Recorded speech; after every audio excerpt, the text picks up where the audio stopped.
said you should think twice. I don't even think once.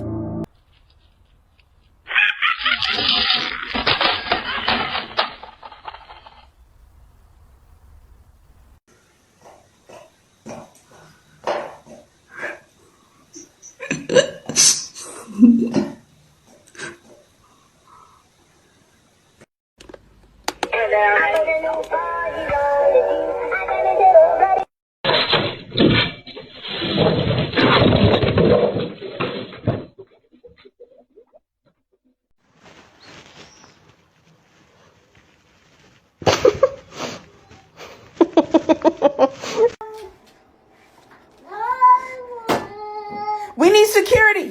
Get him. Get security. We need security. Break them up. Hey man, this look pretty good, man. Where your clothes at?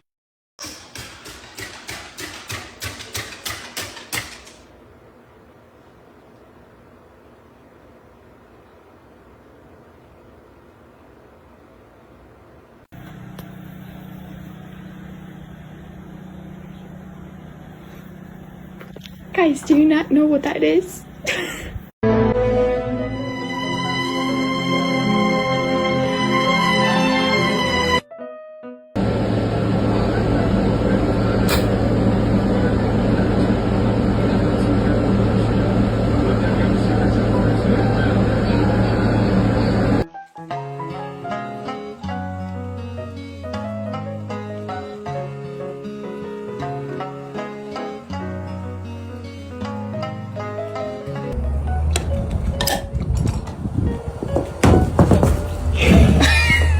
That's not where you go. It's okay. 大大嘅時候有嗰個併發症啦，比如話好似係流血啊、感染啊，或者係穿咗啊，咁呢啲等等咧，佢都會突然之間覺得腹部劇痛，咁就要即刻揾醫生就醫啦。好，唔該晒麥醫生。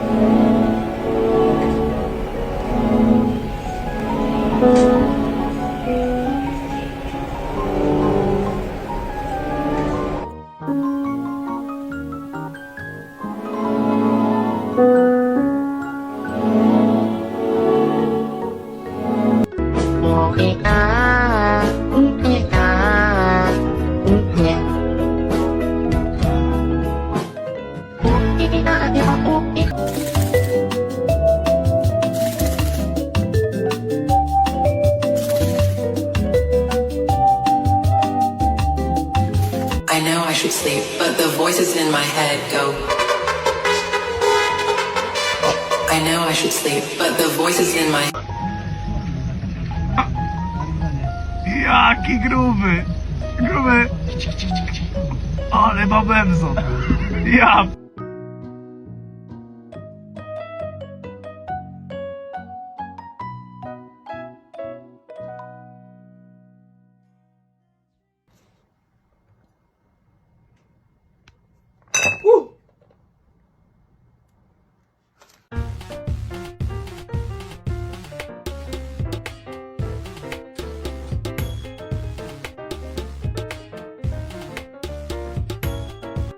He'd been born, I want to say he was born that way. Also, he could have been hit by a vehicle.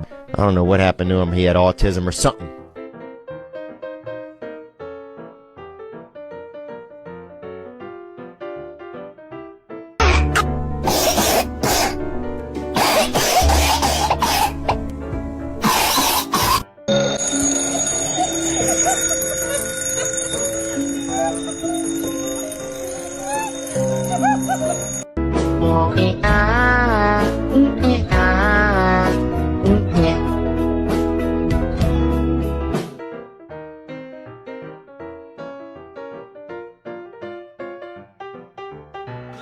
Hey! Hey! No! No! He doesn't want you to touch it. No! Stop it! Stop it!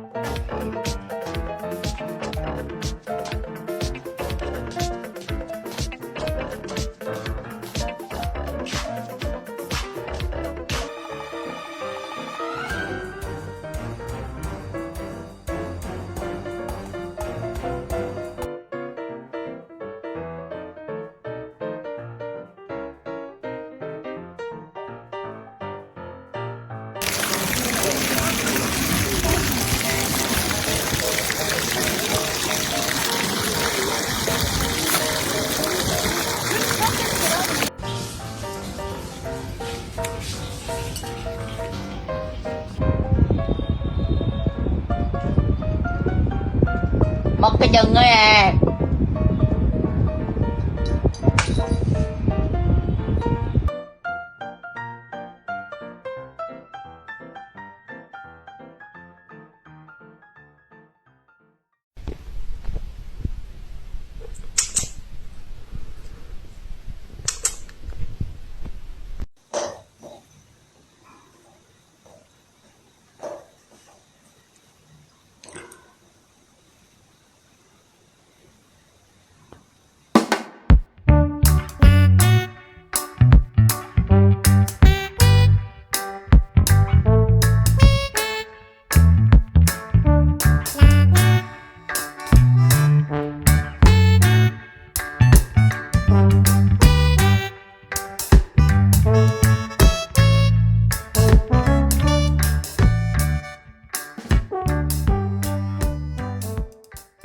Dear my beloved audiences, today I want to tell you a story which was called The Dog and the Hedgehog.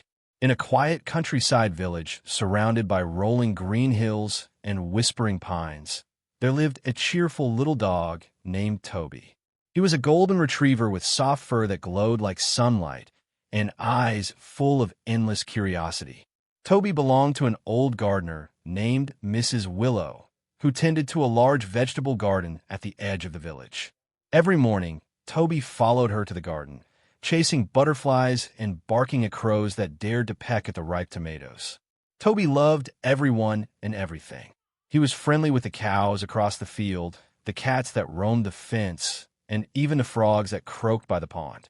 But there was one creature he had never seen before, one that would soon change his view of friendship forever. One evening, as twilight settled over the fields, Toby noticed something rustling near the pumpkin patch. Curious, he trotted closer, his nose twitching. A small round creature was sniffing the soil, its back covered with sharp little spikes. "Hello there," Toby barked excitedly, his tail wagging. The creature flinched, rolled into a tight ball, and stayed perfectly still. Toby tilted his head, puzzled. "Hey, I didn't mean to scare you. I'm Toby. Who are you?"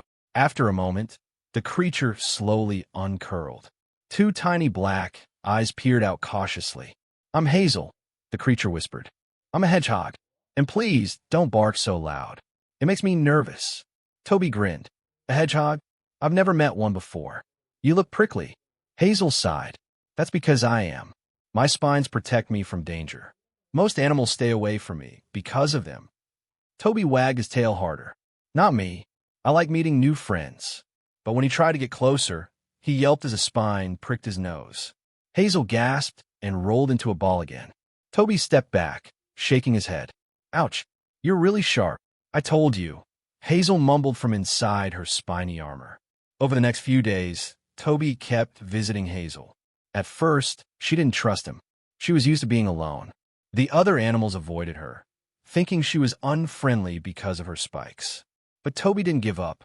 Every morning, he brought her little gifts, an apple, a shiny pebble, a flower he found near the pond. Slowly, Hazel began to relax. She uncurled sooner when Toby came, and even smiled once or twice. They started talking about their lives.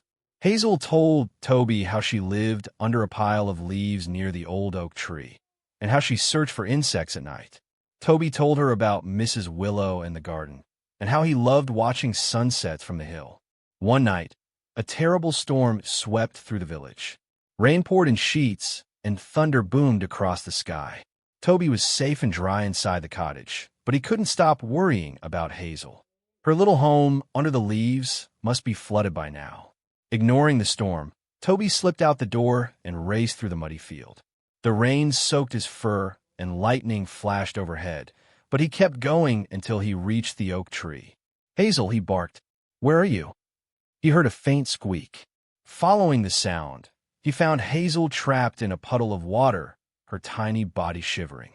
Without thinking, Toby gently scooped her up in his mouth, careful not to touch the sharp spines. He ran back through the storm and burst into the cottage, where Mrs. Willow gasped at the sight. "Oh dear, you saved her," she said, wrapping Hazel in a towel. She placed the trembling hedgehog near the fireplace. Toby lay beside her, eyes filled with worry. Hours passed, and finally, Hazel opened her eyes. Toby, you came for me? Of course, Toby said softly. Friends don't leave each other behind. Hazel smiled weakly. You're brave, Toby. I didn't think anyone would risk so much for me. From that night on, the two became inseparable. Toby learned how to walk beside Hazel without getting pricked, and Hazel learned how to trust others again. Every morning, they explored the fields together. Toby would chase butterflies while Hazel rolled playfully in the grass. In the evenings, they'd sit under the oak tree and watch the sunset turn the sky into gold. The other animals soon noticed their friendship. At first, they whispered behind their backs. How can a dog be friends with a hedgehog? They said. But when they saw how kind Toby was and how gentle Hazel had become, they started to see something beautiful in their bond. The cat even joined them one afternoon, and the rabbits stopped running away from Hazel. Slowly, the whole garden became a place of unlikely friendships, because one curious little dog had looked past the spikes to see the heart beneath. Years passed, and both Toby and Hazel grew older. One spring morning, as the sun rose over the hills, Mrs. Willow found Toby and Hazel sitting together under the oak tree. Toby's fur had turned white around his muzzle, and Hazel's steps were slower than before, but they were smiling as the wind carried the scent of flowers through the air. Toby, Hazel said softly, do you think we'll always be friends? Toby wagged his tail. Always. Even when the fields grow quiet and the seasons change, I'll still be your friend. And so they sat there, side by side, the dog and the hedgehog, two souls that had found warmth and trust in each other, proving that true friendship has no shape, size, or boundary. The story of Toby and Hazel reminds us that real friendship often grows from understanding and acceptance rather than similarity. In modern life, people are quick to judge others by how they look, where they come from, or what they believe in, just as other animals avoided Hazel because of her spines. Yet, like Toby, we should look beyond the surface and see the goodness hidden inside others.